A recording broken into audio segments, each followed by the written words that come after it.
Hi, it's Catie Harris, the Nursepreneur Mentor, and I am here with attorney and nurse practitioner Joe Flores from Texas.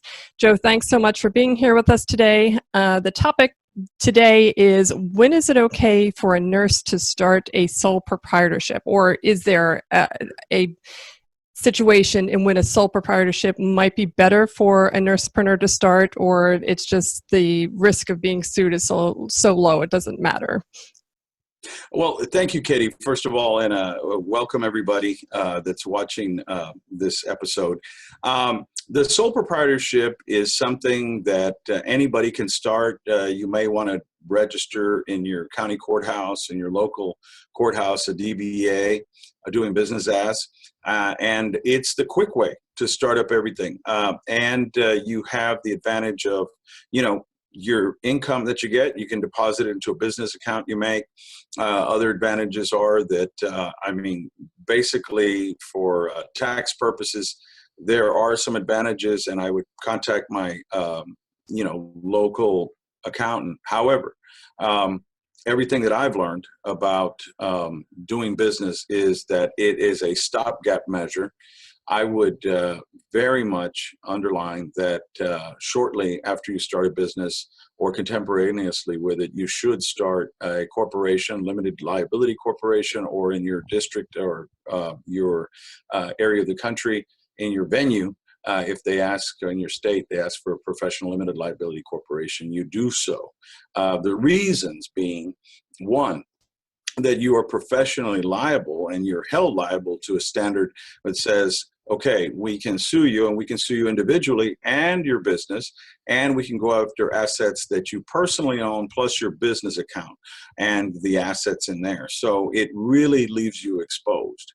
And that is why if you're going to start, say, a consulting business from home, you're going to be dealing with attorneys or anybody, reviewing records as an LNC, or consulting with people around the country. I would strongly recommend you go the corporation route as quickly as possible, if not contemporaneously with launching your business.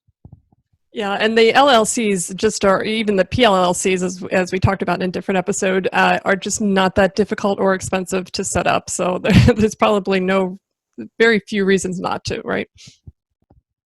Yes,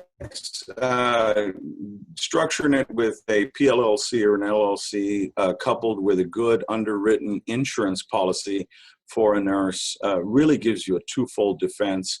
And then you can look at asset planning and things down the road, which I strongly recommend, and a solid retirement, just as an aside, for anybody who's working that is an entrepreneur.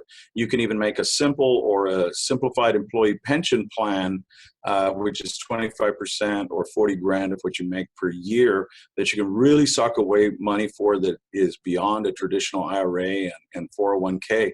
So there are advantages to having your own business, but protect your assets, make that corporation count. And as Catie said, it is so inexpensive, and you can do this by yourself. If you want an attorney, you can get one. If you don't know one, we have a referral program where we can make nationwide, put you in touch with people that are nurse friendly. So there's really not a reason not to set up a PLLC or an LLC. Awesome. All right. Well, thank you so much for that. So there's your answer for sole proprietorship. And just remember, our legal disclaimer is that Joe is not your lawyer. He's a lawyer in general and for everybody, providing educational information. So if you have specific questions, you will need to contact your own lawyer, or you can contact Joe at his office. So if you have specific questions that you would like us to address, be sure to put them in the comments below, and we will answer your questions in a future episode.